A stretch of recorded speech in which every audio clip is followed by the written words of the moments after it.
Hello, hello, hello, Emery's Crime here, your fellow crime, thriller and mystery book lover. Welcome to my YouTube channel. I literally cannot believe that it is already June and summer is right around the corner. Whether you've got exciting holidays planned or if, like me, you're going to be sofa travelling this summer, I have got 7 thriller book recommendations which I believe are perfect for the season. And what I mean by summer thriller books is fast-paced, easy to read, they don't require too much brain power, and there's a holiday element incorporated within the story.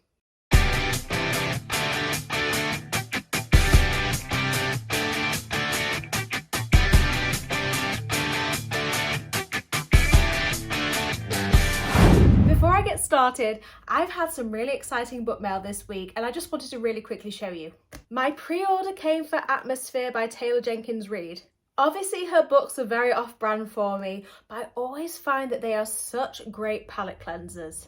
I do try and support my local independents where possible. However, I did pre-order this from Waterstones because the special edition sprayed edges are absolutely stunning and the local independent bookstore sprayed edges were kind of a bit boring. Another pre-order from Waterstones is A Box Full of Murders by Janice Hallett because look at these sprayed edges. I know that this is a book for kids, but I love her writing and this is told in mixed media and I thought it would make for a great palette cleanser. This book, however, did cause me to nearly get divorced. My husband is no reader, however whenever I read books by Janice Hallett, he's always really intrigued because he likes the mixed media style elements. So as soon as this arrived, I was so excited and I had to show him immediately. But within 5 seconds of him looking at the book, he only went and cracked the spine. I literally read books like this to avoid cracking the spine, but it's done now and luckily I will display it on my bookshelf like this so no one will see the ugly spine. I was then super lucky and the publisher reached out to me to send me the latest installment in the Killing Eve series. This is book 4, I believe, in the series. I am a huge fan of the TV series and I've been wanting to read the books for ages. I don't normally like to read books after I've watched the TV series, but I've kind of forgotten what's happened in the TV series, so I want to read this series and then rewatch the TV series. Then the final book I received was also publisher book mail and it was such a pinch me moment receiving this. Little Brown Book Group sent me The Missing Half by Ashley Flowers, which people have been raving about. This has been on my radar for ages. I was going to buy myself a copy, so I was so lucky when they offered me a copy for free. All in all, it's been a very successful week. Now on to some book recommendations. The first book I'd like to recommend to you is One of the Girls by Lucy Clark.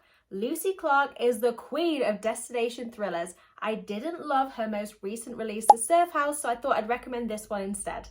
In One of the Girls, 6 girls travel to a Greek island to celebrate Lexi's hen do. But are they really there to celebrate the bride or do they have ulterior motives? It was such an easy read, it was so gripping and it was full of shocking twists. What more could you possibly want for a summer thriller book? I gave it 4 stars out of 5. Next we have The Vacation by John Marrs. This is actually my least favourite book of his of the 8 that I've read, but it's also the most holiday thriller book appropriate. It would be perfect to read while on the beach. The story is set in a hostel in Venice Beach and it follows multiple different characters and they all have their own different stories, their own secrets and things that they're running away from.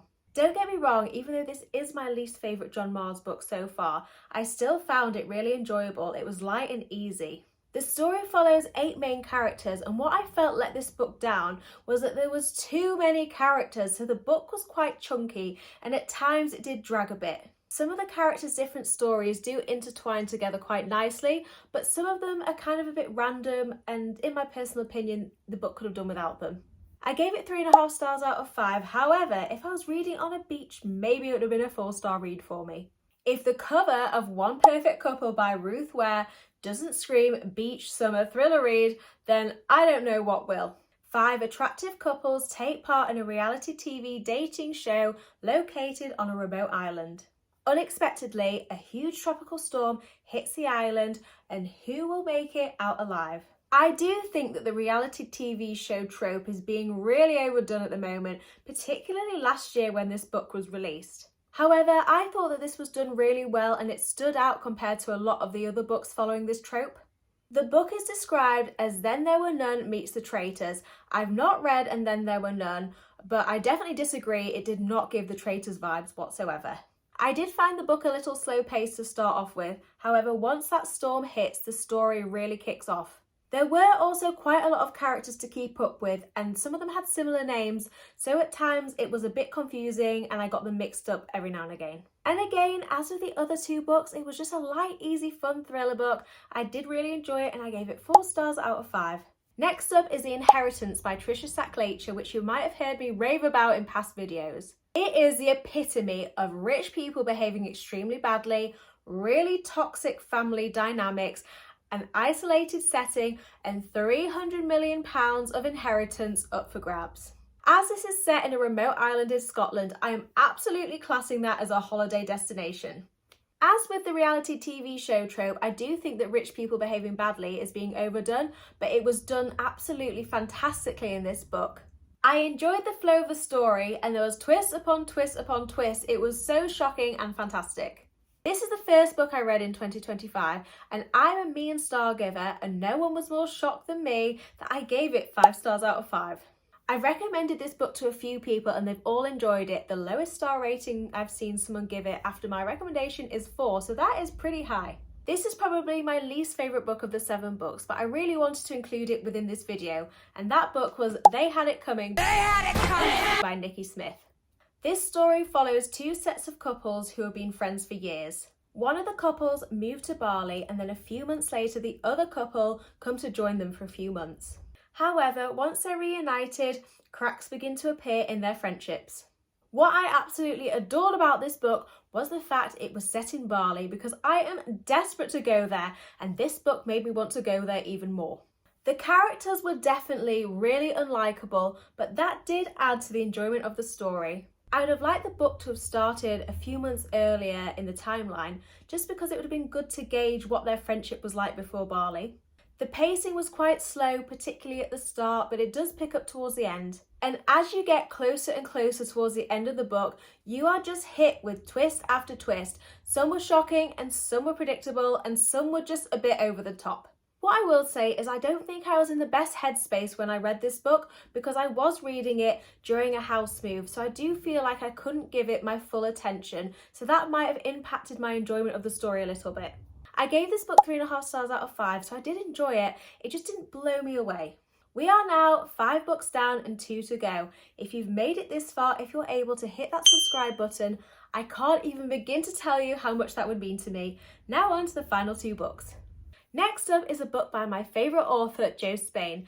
I always recommend her books Dirty Little Secrets and The Perfect Lie, so I thought maybe it was about time I recommend something else by her, because she has other fantastic books out there. In Don't Look Back, Luke and Rose are heading on their belated honeymoon to the Caribbean. While on their honeymoon, Rose tells Luke that she's not returning home. Why, you ask? Well, that is because she has killed a man and there is a dead body waiting for them in their apartment. I'm sorry, but what?